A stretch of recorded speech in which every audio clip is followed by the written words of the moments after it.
Hi, I'm Ryan from Low Roar, and you're watching LOFTAS TV.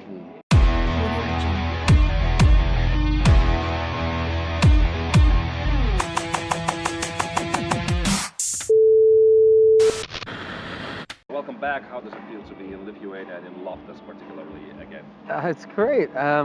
It's been a bit too long. I've been trying, because we've done now, the last time I was here was for the first album, and now we're on the third, and we hadn't made it back for the tour cycle on the second album, and we just barely made it by, because this is the last show of the whole tour cycle for the third album. So I was really pushing for it this time, so I'm really glad it worked out. It was one of the spots that I definitely wanted to come to, so it's great to be back. Why did you want to come back to LOFTAS? What's the story? This is the first place that you played in Lithuania. Yeah, and that was all kind of thanks to you, and yeah, it was a really exciting time. Actually, it was around 2012, and it was just a great show and a place. And I was doing it solo, and now that I've kind of put together this group, and we're covering now 3 albums. I kind of wanted to show what I was up to now, as opposed to just me on the stage with an acoustic guitar. So I've been really excited about kind of showcasing that version of the band, and now, yeah, it's finally happened. So it's exciting. It's great. People who have heard about Low Roar for the first time 2 weeks ago when we issued a bloody press release saying Low Roar is coming to play in Lithuania are really intrigued about your surname. So in a nutshell, what's your Lithuanian heritage story? So my dad is Lithuanian.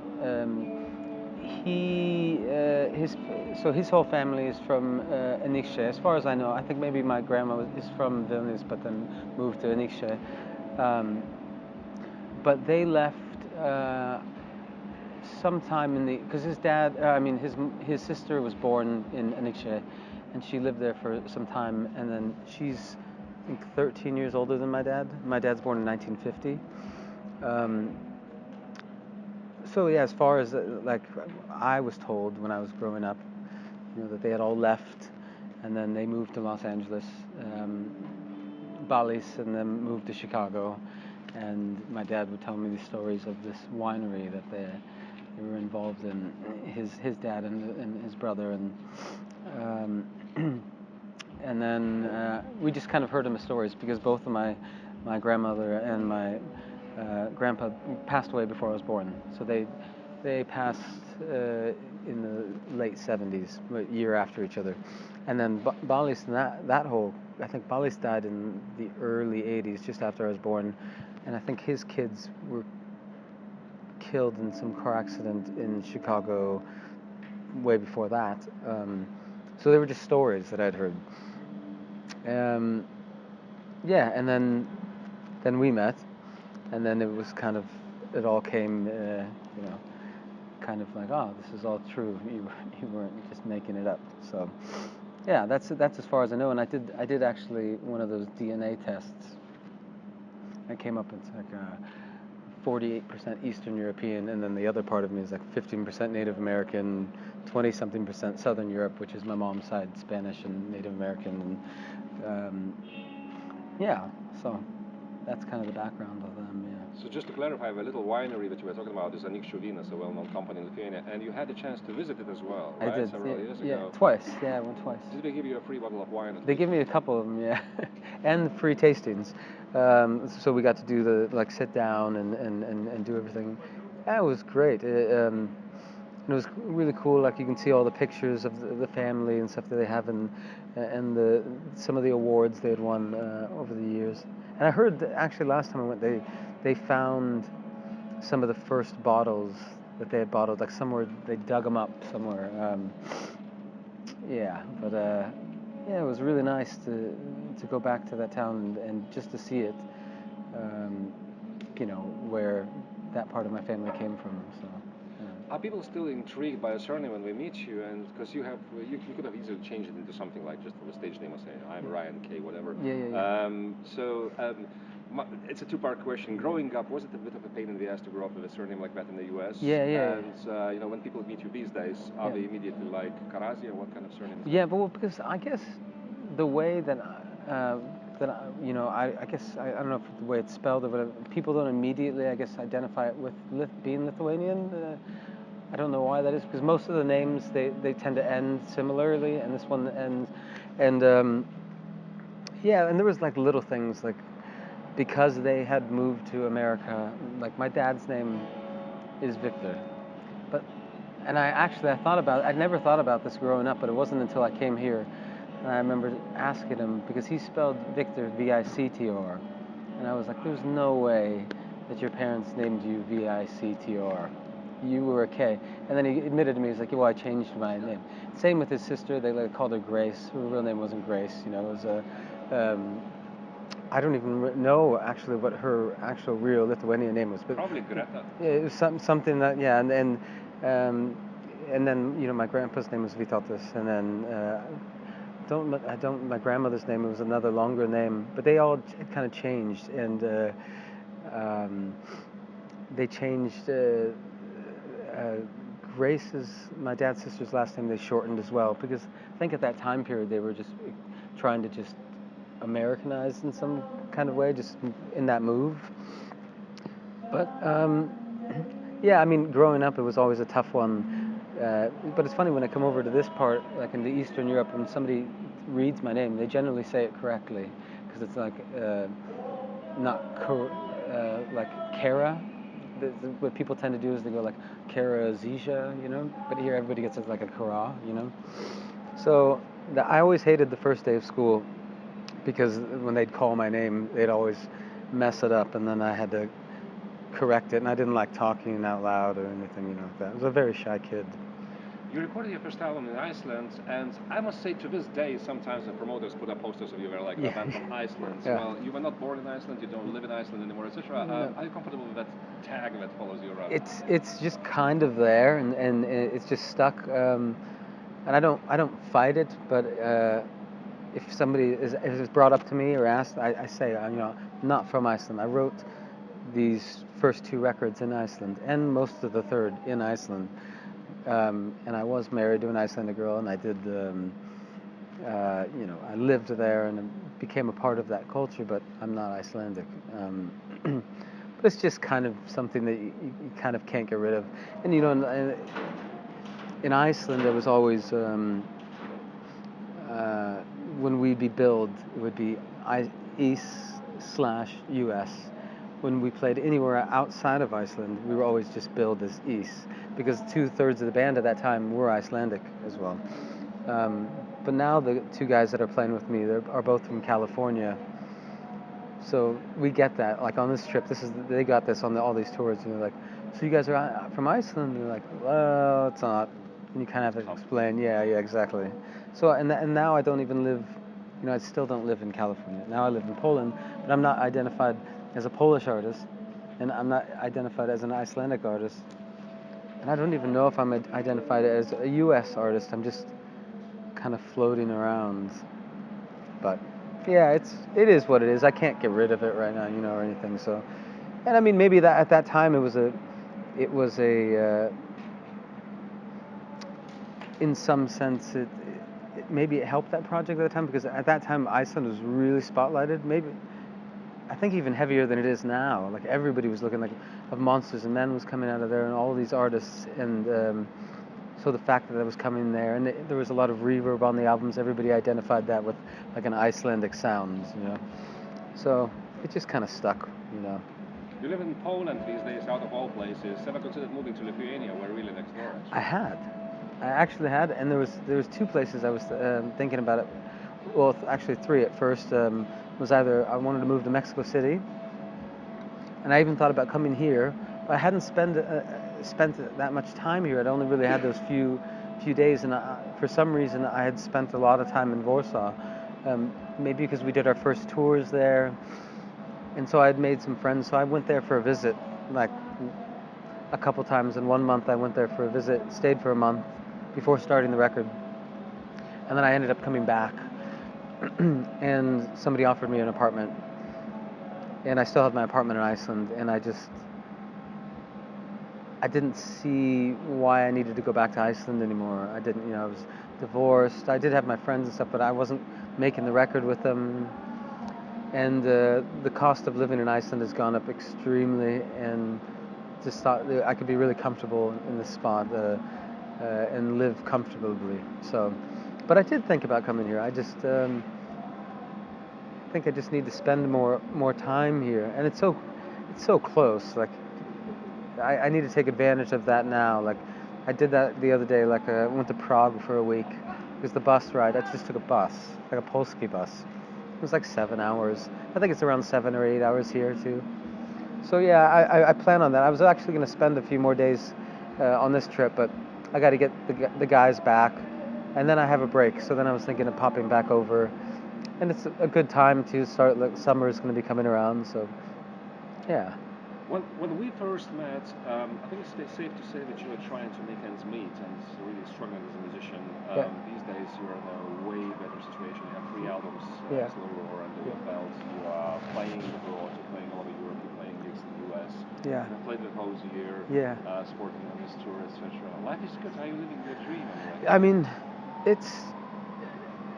I guess, because at the time we met, my life changed the minute I moved from living in a flat with my old bandmates, and then all of a sudden I was in Iceland and I was taking my stepson to school and going to work, and I had a wife, and then that's when I got the kick to just I'm gonna make an album, but I didn't have any expectations on it. It was just I wanted to make an album, and that was kind of mine and Andrew's deal. Was just like, hey, I'll put it out. I can't promise you anything. And I was like, yeah, that's fine. I would like for it to get out, but I didn't know who it was going to get out to.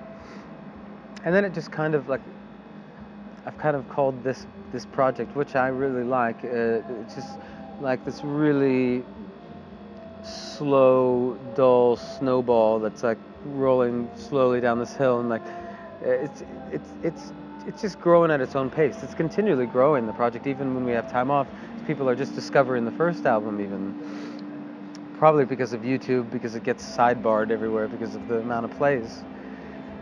But I mean, it's like it's kind of just crazy. Even when we go to a place, even if it's a club for 300 people, but it's sold out in some city that we wouldn't even have thought of playing before, and there's people there that are interested in it, is a bit surreal. It's not. I'm not expecting like 5,000 people to show up or anything like that, but I'm in a really happy place. I can live off of music right now, and I have the ability now, to make another record, and so yeah, it's different. My life kind of went from being single, really single and married, and then doing all this, and then now I'm back like alone again on my own. But yeah, it still surprises me, and I know like even if I don't know how many people, a few hundred people show up tonight, it's still gonna. It never. I'm not like showing up and thinking, oh, I expected that. I'm still like surprised. So of course, all the Filipino ladies are really interested, since you touched on that subject. I mean, single, really single, married. Are you single now? I am not anymore, as of a month ago. Okay. Yeah. What would be your advice when it comes down to music career, and as we talked, struggling and and maybe not seeing the light at the end of the tunnel, etc. Yeah. Go with your instincts. You were absolutely sure you will continue with music, even when it seemed that not too many people want to listen to that. Yeah. Well, I guess definitely at the start, I had no expectations. I was just gonna be the guy living in Iceland, working in Iceland, and then play music here and there on the side and make records or things like that. But now, I mean, I don't know what's to come, but I feel like I'm in a good spot where I can continue at this kind of pace, and maybe people will still continue to find out about it. But you never know how things are gonna go. But I know I'll make another one, of course, and I guess I still just don't have any expectations from it, and like I don't have this desire to be this big famous star or anything like that. It's just if people like it, and then there's what's the word for it, that people want it, and want me to go and tour and to perform, then we'll figure that out. But yeah, I other than that, I kind of don't see beyond just like the next thing I see is I'm gonna make a record, and then if there's the people's desire to have us and they want us to come to their cities, and it works out with our booking agent, then it works out. Because I mean, there's tons of cities also that I would have loved to have gone to on this cycle that we didn't go to. Like we didn't go to Italy at all, and we've still never gone. We've never gone to Latvia, and then we had almost never came here except for those few times. I finally made this one happen, and we had the Tel Aviv thing that happened, and Istanbul. We hadn't been there, which was great as well. So yeah, I guess we'll just see what happens. But I'm not seeing like that far. It's just like, all right, now I got to make another record. So. Your music is full of melancholy. Have you ever, even for a laugh, tried to record a really merry, happy, upbeat, dancey, whatever else word would come to mind, song? I have. Was it so bad you erased it from? Actually, well, like Mike really loved it, and he was like, "Well, this has to go on the album." But I just thought it stuck out like a sore thumb right in the middle. It was like all this, and this all made sense, and then there was like this really happy song in the middle of it. It just didn't feel like it made it a whole. But this is a funny time in my life, because I am kind of happy right now. Like that things are going fine with me. Like the first one was a big move to Iceland. The second one, I was going through a really hard time with my sister-in-law's death, and then kind of the falling apart of a relationship.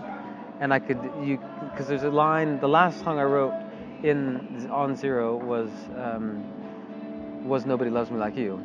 And there's and it's referencing that something's coming to an end,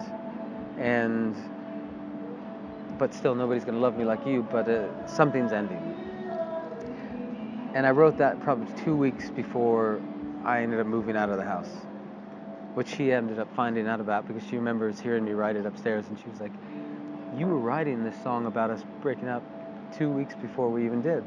But I sensed it, and that was like that tail end, and then this once in a long, long while is kind of the ending of a relationship in my life kind of taking on there.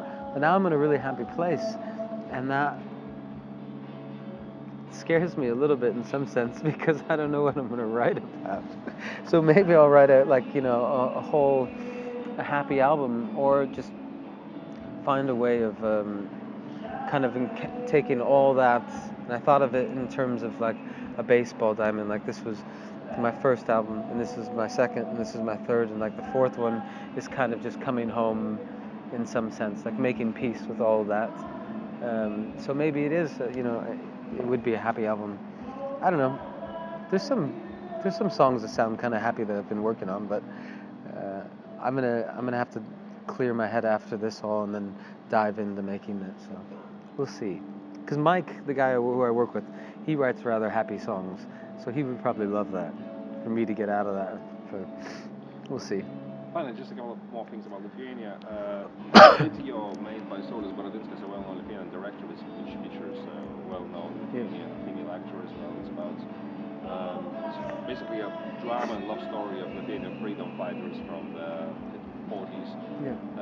Is that, when you saw that visual representation of your song, what did you think about it? And now looking at it, like, you find it like, okay, this is really beautiful. Yeah. Well, I did. I actually, that was the last song that I wrote for the album, and that was the song after we were done that I remember I showed it to Mike, and he said, and we recorded it, and we finished it, and we did it just in one day. I came in with this, and we did the whole thing, and then he loved it then, and then I was kind of like, because like I thought it was a bit cheesy, and then when I met up with Sal and we talked, he said, I have an idea. I'm just going to do it. I'm going to go with it.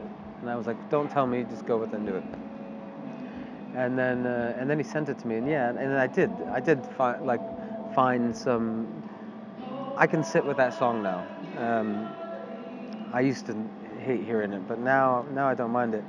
It's actually a funny thing with that song is we get messages all the time from people that want to use that song for their wedding. And I understand because it says nobody loves me like you. But it's all talking about like, this isn't working out. We have to like move on, but I love you and nobody else loves me like you do, but it's time to move our own ways. So people walking down the aisle or dancing to this song, it makes me laugh, and I don't tell them this. I just go like, yeah, sure, you can use it. But it's kind of the exact opposite. Like, I have this story in America where for a while one of the most requested songs at weddings was The One I Love by R.E.M., which was actually about totally breaking up. Yeah, exactly. So people just basically just listen to a snippet of a song. Exactly, and that's all they can. What they want to hear. That's interesting. Yeah. I also wanted to ask you about the Lithuanian passport. You told me that you would like to get a dual citizenship of the United States and Lithuania. So how's that going? I heard that actually a bit of that story is a bit nasty. Yeah. So last that I had heard, there was a law that was passed a few years back because Lithuania didn't used to recognize dual citizenship, right? So then there was a law passed that said if your family had left during a certain time and had been there, then you were eligible for dual citizenship. So then all that was required was my dad had to find his parents' birth certificates, but he still can't find one. And he hired a lawyer here, but from America. Not the lawyer, but he from America hired one here to help him find it, but it just never happened. Like, however, he paid the guy and the guy disappeared or whatever. So that's all that I guess we really need is that birth certificate, and then we can go forward with the papers. Because he really wants it.